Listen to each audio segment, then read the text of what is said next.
Okay. So hi, my name is Shakendra. My drag performer name is Apotheo Devoid, and in drag, my pronouns are he, they, it, and then out of drag, it's just he, they. So, what got you into drag and how long have you been doing drag? I have been doing drag since 2022. I did my first drag performance was the Capital City Pride pageant. And so I was like, yeah, I totally know what I'm doing. I did not, but it was really fun to learn all of the things. That was when I met Matt Black for the first time, Mm. was performing in that. Um, and so I've been doing it on and off uh, for 2 years now. Nice. You're That's just how you're time just a works. drag baby. Yeah, I'm just a little baby. That's like my favorite thing to say. I love it. What does being a drag performer mean to you? I think being a drag performer is being able to, it's like, it's so different from theater, which is what I got my degree in and what I did for a lot of my life, but it's freeing in that it's not like theater where I don't have to read a script. I don't have to memorize lines. I do need to know the music, but like it's so much easier to memorize music lyrics than it is to. I did a lot of classical theater, so it was Shakespeare, stuff like that. And so it was really nice to be able to just kind of be free on stage. And like the community is really good at letting you kind of find your footing and helping you along the way. So that's really appreciative. There is no one way to be a drag queen or a drag king or a drag thing. And I really appreciate that. Like sometimes my drag is me singing live vocals and doing weird stuff, and sometimes it's me just lip syncing to a random musical theater song or something like that. So um, it's really fun to kind of do that and then also like create a whole backstory for my drag persona. A lot of people don't need to do that, but like I really like doing stuff like that. Yeah. What would you say is your background story for your drag persona? So Apotheo Devoid is like literally means like apotheosis of the void or the godlike ascension of the void, period. And so like I take it as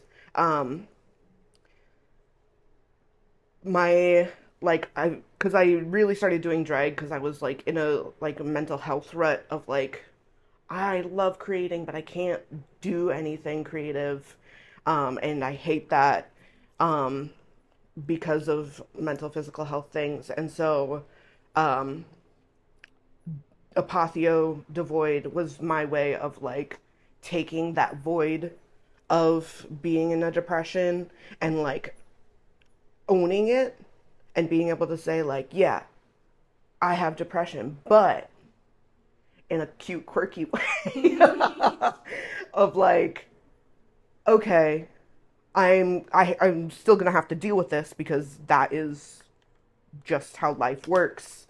That's how my brain functions. But being able to take that and make the depression do the things that I want it to do to help me to feel better about myself. So I talk about it as like the void is a separate being, and it tried to, well, it did successfully overtake my body, but now it has to do little dancey dances and sing little songy songs, and do comedy and stuff like that. So like it can't take over the world. It can't make me go away, but it's got to do all these things now to appease me since it's stuck. I'll start with being a queer person. Um, I always joke about how I kind of hit the minority jackpot with existence. Like black, trans, neurodivergent, disabled, all of these things. But like what I found, because I grew up in South Dakota, which is significantly more red because Iowa used to be a swing state. So it's got its pockets, like some parts of Des Moines, stuff like that.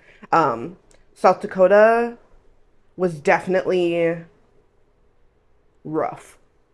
Definitely had some instances of like not great things happening, but in Iowa, I'm still scared of those things, but especially in Des Moines, um, like I've talked about this before with people, I can count on less than one hand how many straight cis people I know.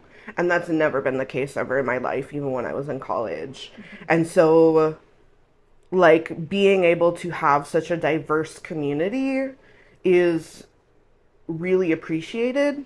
It's not something that I thought was ever going to come out of Des Moines. I thought it was just like, I'll be here like a year or something like that, and then I'll probably move on where I don't know because everywhere's kind of iffy with how people are treating people.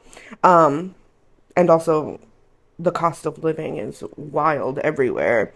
But I think finding the community that I have here has been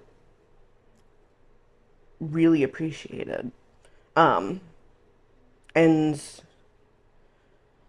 it's still scary to be trans and queer and a person of color in the state of Iowa. Um, I still hesitate to like hold hands with my partner, and they're literally my fiance, which is so wild because my final project was on queer love, and so I made a zine. Anyways, but it's like they're my fiance, and like I love them to the ends of the world, and I would do anything for them, but hold their hand in public at the possibility of me not being able to protect them. um, which is so wild because all we do is go to the gay bar. But there's still those spots in between in the downtown area where you're like, are we going to be good just walking the couple of blocks to the gay bar? So I'm definitely not the only one doing this by any means. I can name quite a few of other people who are doing things like this, but I think just like with any, like earlier I said, there is no like right way to be a drag person. There's no one way to look, and that's true, but it's also kind of interesting trying to like I think we get it in the community, but like the audiences don't always understand. Like if you're not laying the boots down house mama, I that was so bad. But like if you're not like doing all the dance moves and like death dropping, and is that what it's called? I think so, yeah. If you're not doing those things, then like you're not seeing as many tips, which not everybody does it for tips, but a lot of people do it as a form of supplementive or even like their only source of income because the traditional like way that society wants us to make money doesn't work for all of us.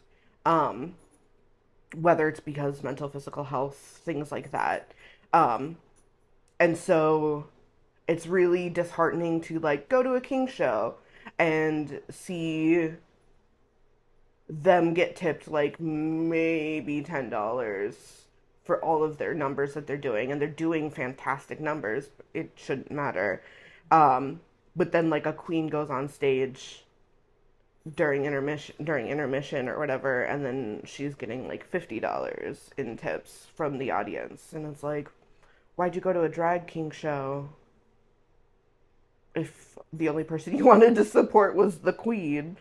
um and so there's things like that where like drag kings do exist, drag things do exist, and they're bringing these fantastic things to fruition on stage, and like it's amazing to see it, but it's not being appreciated by the people who like were wanting to entertain. So I think one of my goals, which is a lofty goal, which is why I'm not the only person doing it, because if there's only one of us doing it, it's less effective than if there's multiple of us. Um, Community building. Uh, um, is just to normalize the different bodies and the different types of performance and stuff like that. And because, like, Prunella does comedy most of the time. And, like, it's rare to see, like, since I've been in Des Moines, I think Prunella is the only, like, comedy, like, talking stand up queen that I've seen perform. And that's a really cool way to do comedy. I wish I saw it more. So, like, there are people doing these really interesting things, and I want to be able to bring awareness to the things that they're doing, but, like, I don't know what that means. Like, is it knowing all of the producer friends that I know and having them help me with putting on a show that's specifically highlighting all of the different things that people are doing? Or, you know what I mean? Like, how can I make the rest of the community see how cool all of these people are? My last question. Yeah, yeah, yeah. If you could say something to Kim Reynolds, what would you say? Man, what wouldn't I say? What's appropriate to say to Kim Reynolds? You're trying too hard, Mama. I think she's being a terrible person because she thinks that's what's gonna get her the votes. And like, I hate that it's kind of semi right. Like, the more nasty she is towards people, the more there are people like foaming at the mouth for her. Um, but we still exist too. And like, I don't know. We are not illegal. We being everything that I am and everything that I could be. Um, to be trans is not a sin. To be queer is not a sin. To be houseless is not a sin. It's not illegal. It's not. It's just. It's not even some of. It's not even like a fact of life, like houselessness. Like, it is a fact of life, but it shouldn't be a fact of life. It's just the way that our society has built all of its systems to work. Um, but we're not here to fund your prisons and fill your prisons. We're here to exist. And the fact that some of us choose to stay in Iowa or to come to Iowa should be more of a, like, you should take that and work with it more than just see it as a sign of, like, you're acting like Farquaad. That's the real thing. Like, go put on your little, I don't know.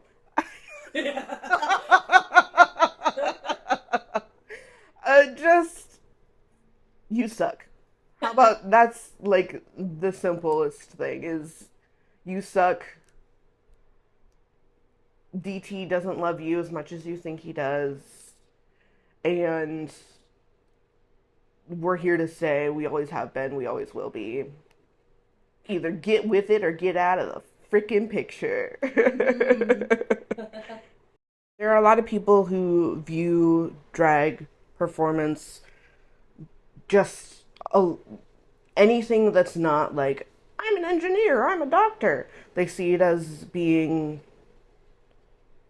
useless and or like frivolous in its existence, and it's anything but.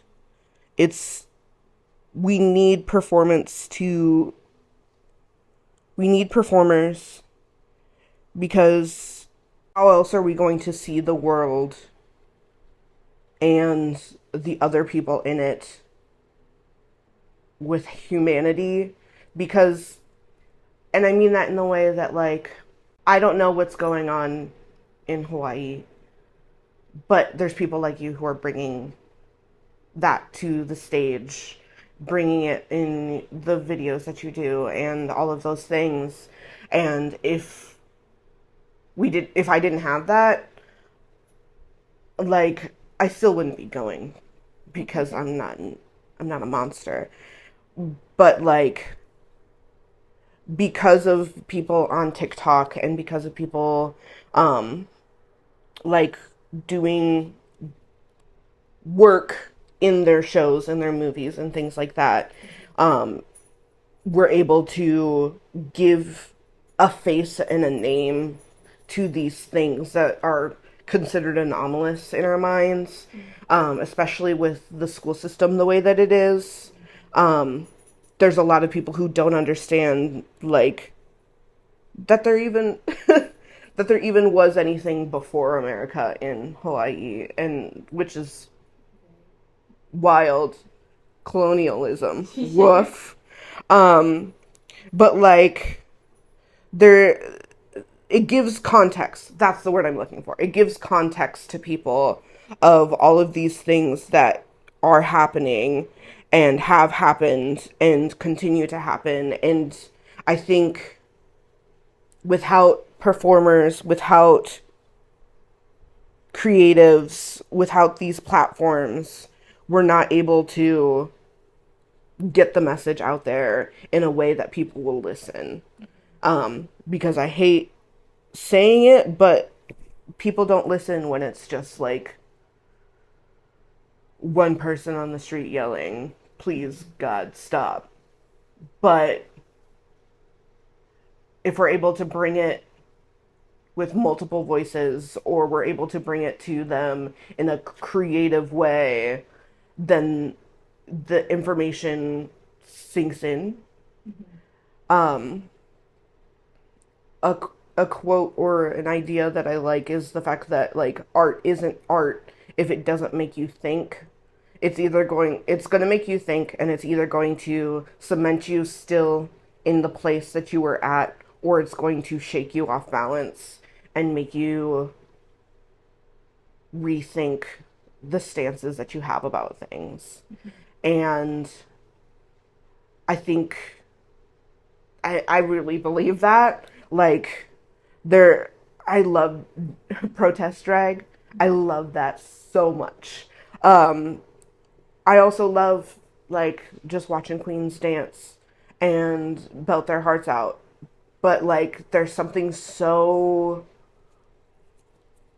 like delicious and refreshing and different to see a queen or a king, do their tee shot on stage and do a song that like is like, hey, pay attention, you need to help with this, and like protest songs like that. And it's so exciting to see what we can do with our creativity in an attempts to in an attempt to change the world.